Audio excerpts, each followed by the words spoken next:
Hi, welcome. You're with Jennifer Frost, independent Stampin' Up! Demonstrator from Victoria, Australia, and I am bringing you a little project featuring the barn door stamp set. So I've come up with this little card. I think it's just really pretty, and it makes me think about Chip and Jo from the Fixer Upper show. I love that show.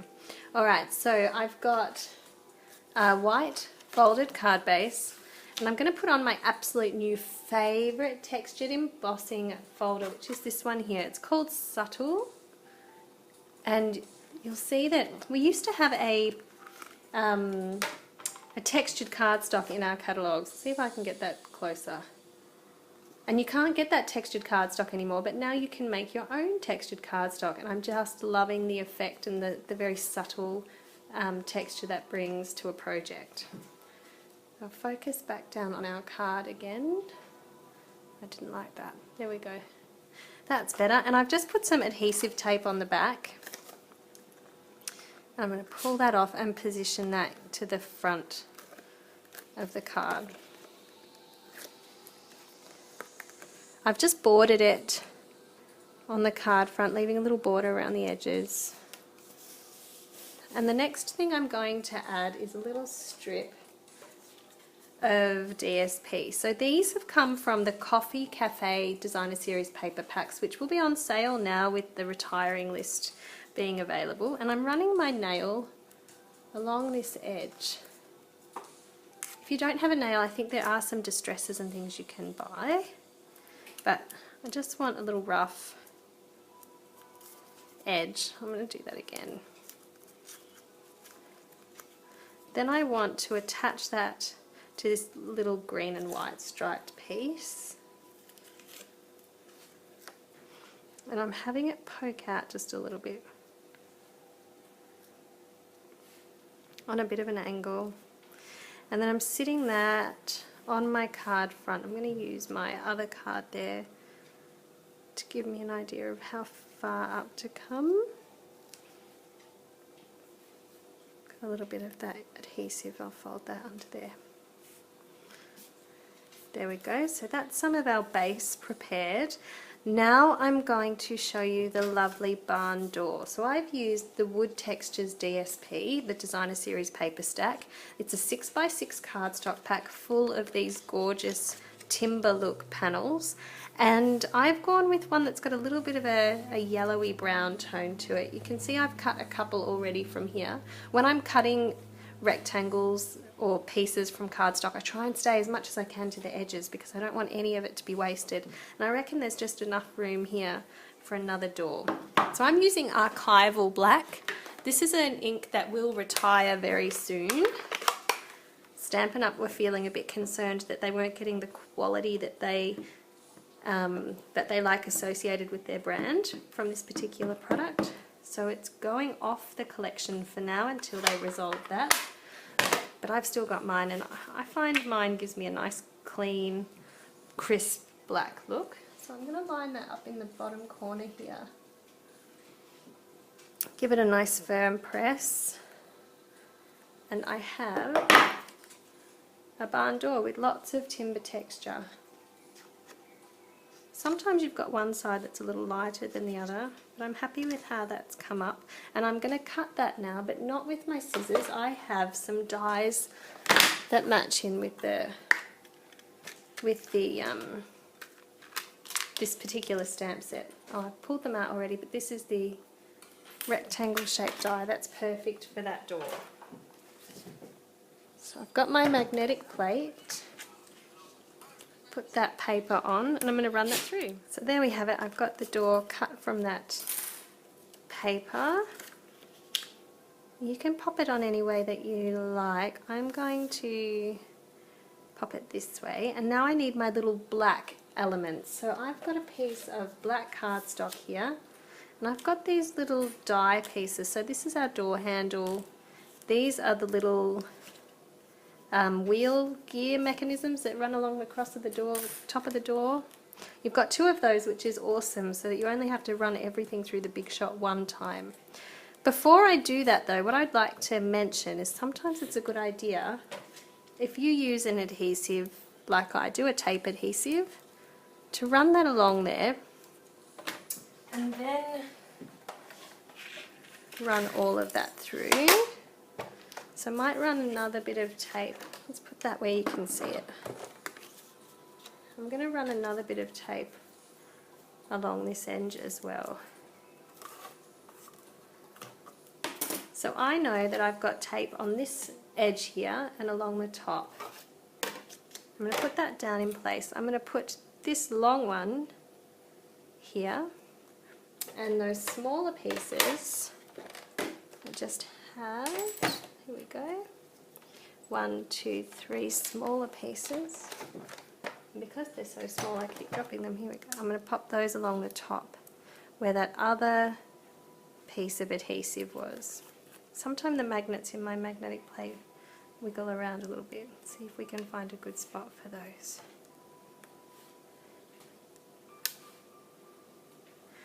Now I'm going to run that through all together like that. So that's just come out of the big shot, and I'm going to remove those pieces, and what you'll find is we have our tape already on the back there. So I'm going to pull out my card base. Might position our door on first, and I'm using dimensionals for the door.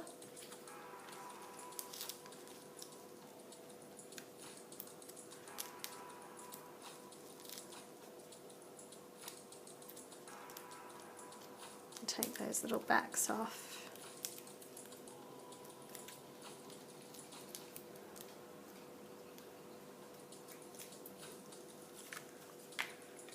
So our door comes into the center, and I'm going to use my guide here to help me get that as centered as possible.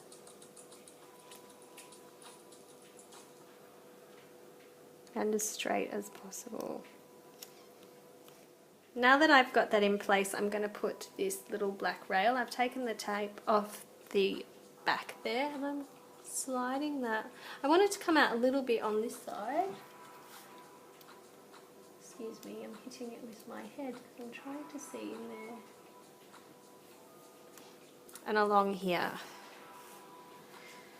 And I'm going to just trim off that little bit of excess from that side.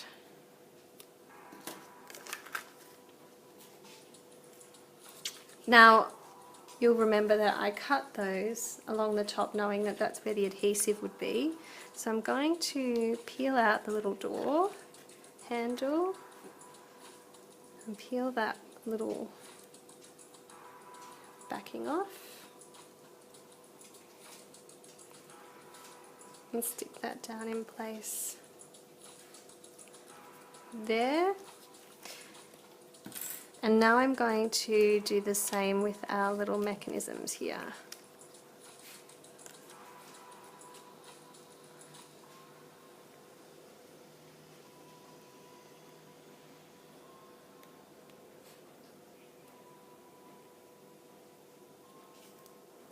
So the little mechanisms, I'll get that to focus up a little bit higher so you can see a little bit easier. So they have some pieces that come out. So the adhesive that I put on the back is holding that all together. I just need to poke those little bits through.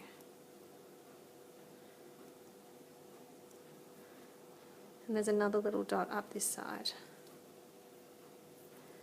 I prefer to work with the tapes as opposed to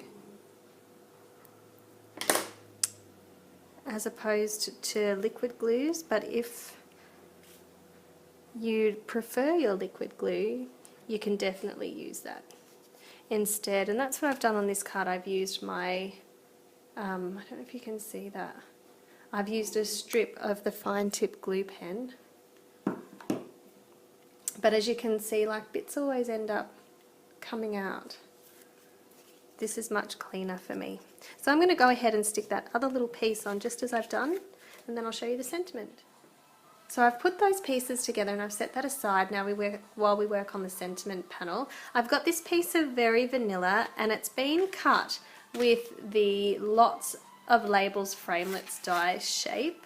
And I love this die set, but it is unfortunately one of the ones that are retiring come 1st of June. So if you're after it, pick it up now. It's a really great deal.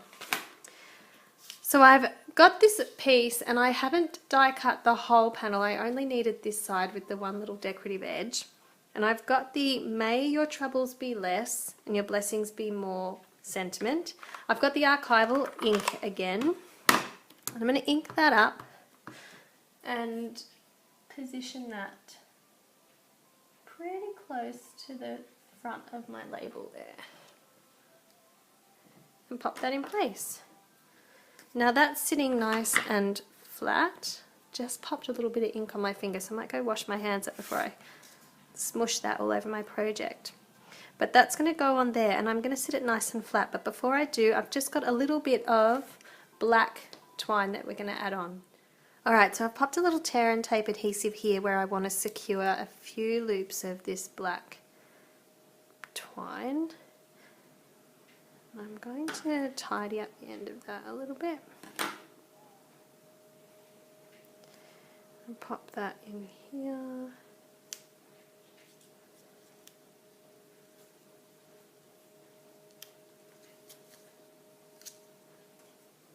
I think I'd like that bit to come up to poke out the top. This is going to come around. It's going to be secured a little bit extra with some of the, I think that comes down there, with some of the dimensionals beneath that. So I've got my sentiment there. In the original card I've cut it in a little bit shorter, but I'm going to go right to the edge for this one. And I'm just going to put some dimensionals on the right side here.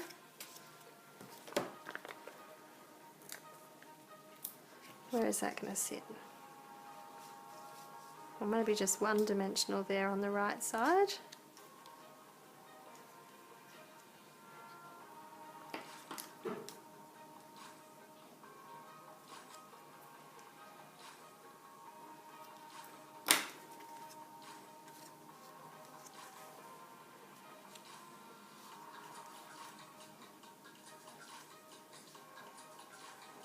Right, one dimensional there on the right side, and then a little bit of tape along this side where it sits already up on dimensionals from the barn door being up.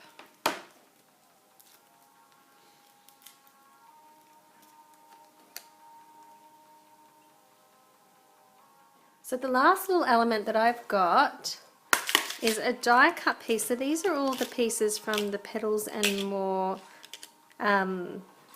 framelits, and I've got this little one here that I've die cut using the same green that's in here. So I've gone with the petal, sorry I was going to say petal palette, that's the name of the dies, it's Pear Pizzazz.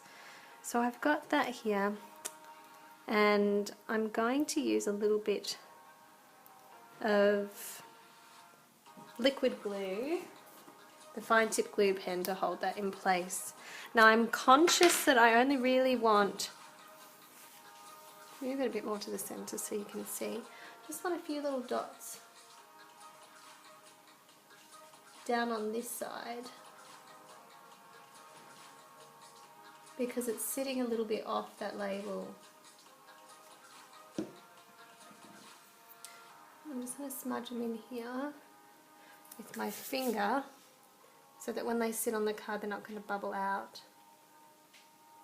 I'm bringing that down around about there. I'm just going to apply a little bit of pressure and hold that in place while the glue sets. And there we have it, a cute little project featuring that barn door stamp set. I hope you've enjoyed that. If you'd like to see a little bit more using this stamp set, the Crafty Carrot Collective and I are using it throughout May in our exclusive subscriber program of tutorials and classes. You can also see some free tutorials over on our Facebook page. So jump on over to jenniferfrost.blogspot.com, follow my links to the Crafty Carrot, and you will find a lot of information and some free tutorials there featuring this wonderful set over on Facebook. So I do hope you join us there, and let me know if you have seen these and you've come along because of this recommendation. Alright, thank you so much. Bye.